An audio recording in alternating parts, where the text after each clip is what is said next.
Continue the Gemara here. So Rabbi Akiva says that if one of them a korban apostle, apostles everything. Now there's a machlekes between Rebbe and Rabbi Yasi how far to take this. So Gemara says, continue of Testament near the bottom of the page.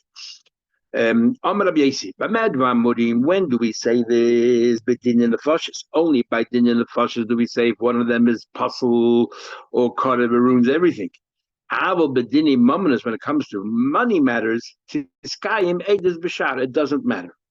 And Rebbe says, echadini mamanas, echadini fash makes no difference. If one of them is disqualified, they're all disqualified. But the aim aside, so what are you meant to do? Bisman she hisru behead. Only when it comes to din and the fashes.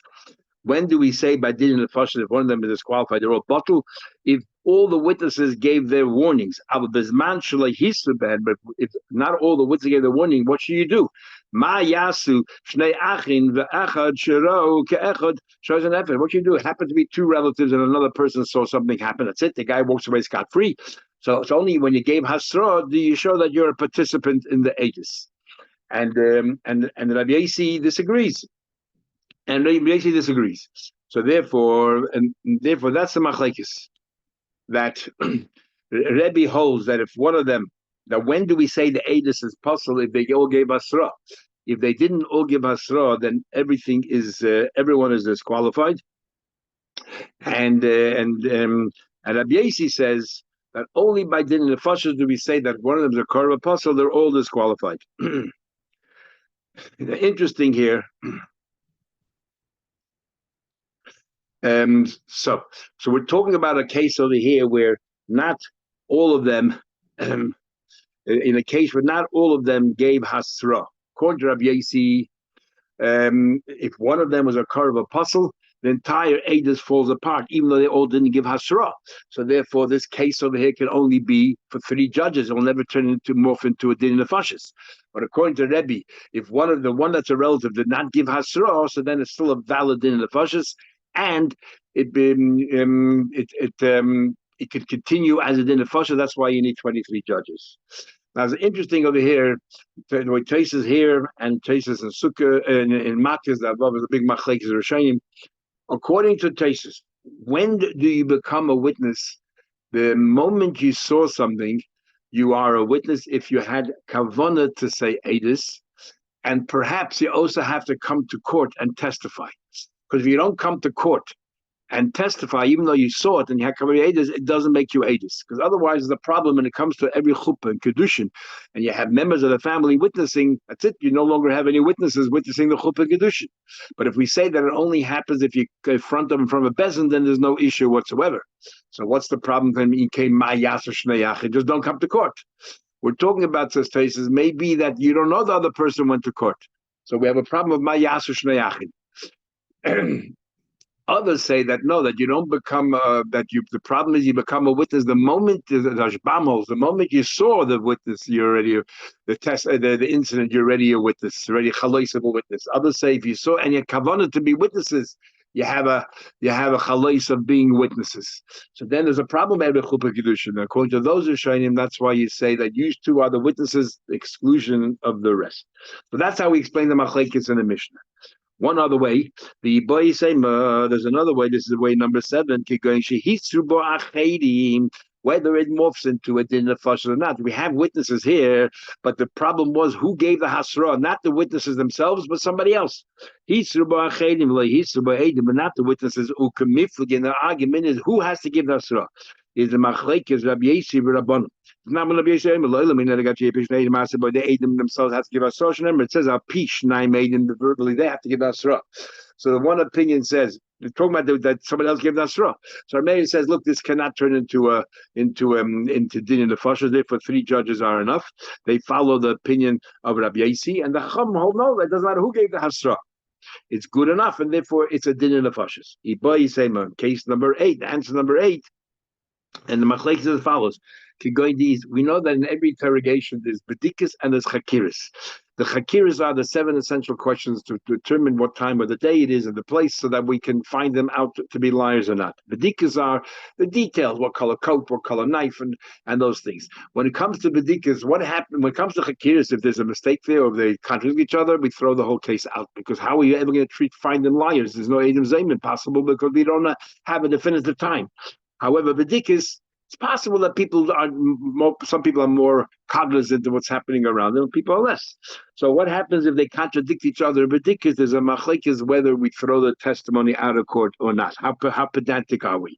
So what happened here was because they found that they contradicted each other when it came to these general questions. But they did not contradict each other when it came to the time and the date. And the question is, do we still accept that testimony? So then it's a matter of life or death. And therefore we need 23, but otherwise 3. Now we learn Maisa about Ben Zakkai was baidig when he came to the ends of the Tainim, the ends of the figs. He wanted to know the stems, were they thick, were they thin? And as a result of that, he tossed the Eidas out. And that's the machlekes. So that's 8 different ways of how to understand our Mishnah. So now the Gemara says a new din. Rabbi Yosef said, "Hey, the habal edim." Continuing on Motzei Shemra, the husband brought witnesses. She's mezana, question of life and death. But the hey, the hav edim, the father brought witnesses. The hezimum leidi habal, and they found that the eidi habal were liars. As a result of that, the eidi habal, whatever they wanted to do, the edim of the husband, whatever they wanted to do, we do to them. What did they want to do? They wanted to kill the girl, so therefore we are going to kill them. They also wanted to forfeit her ksuva, but we're not going to make them pay for that. Even though when we say forfeit ksuva, they wouldn't have to pay the entire amount of the ksuva, because at that stage, the ksuva which she could only sell for toivet sanah. It's a risk. Maybe she'll die before her husband. She doesn't get a ksuva, so there's a risk involved. So they only pay tevis or not. That's where they tried to make her lose.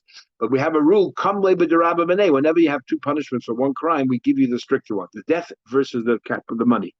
And they get killed. The aim mishalman, they don't pay any money. They tried to make him. The Eidia Baal tried to make her lose money. That's what they get killed for. Chazar and.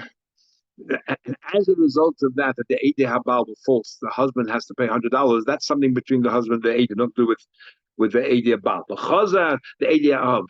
But Chazar, the Eidei Habal, if then the husband then brought other Eidim, and as a Eidei Habal, Eidim, other Eidim, to prove that discredit the witnesses that the father brought.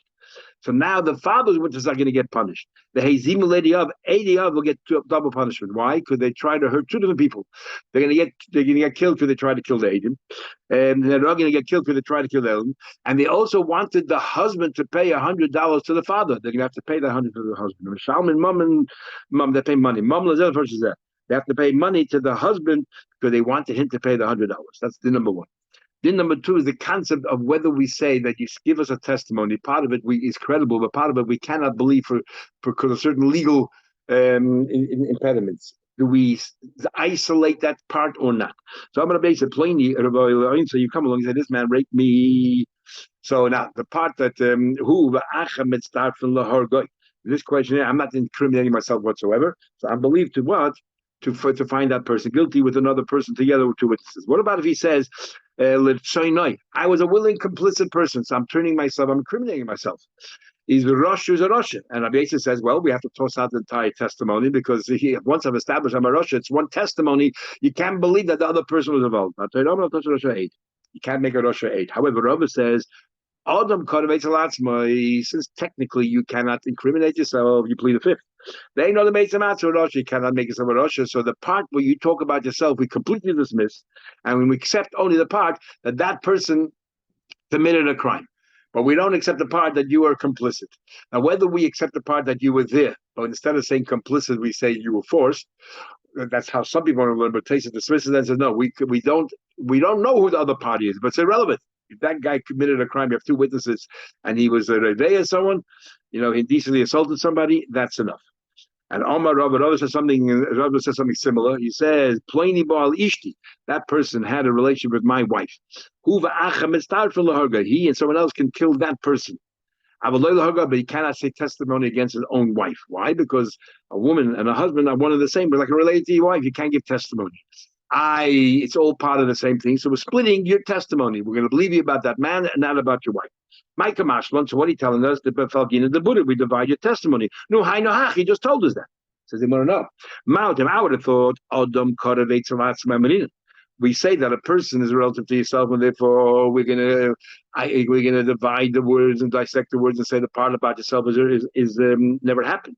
And maybe we don't go that far to say by your wife as well. What do you mean? We have a general rule that Isha is goof.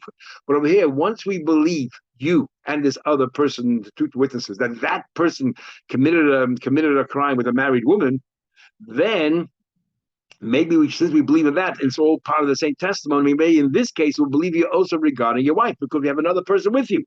Kamashwan, that you're not believed at all. We'll stop over here. This was Thursday's Gemara. Have a good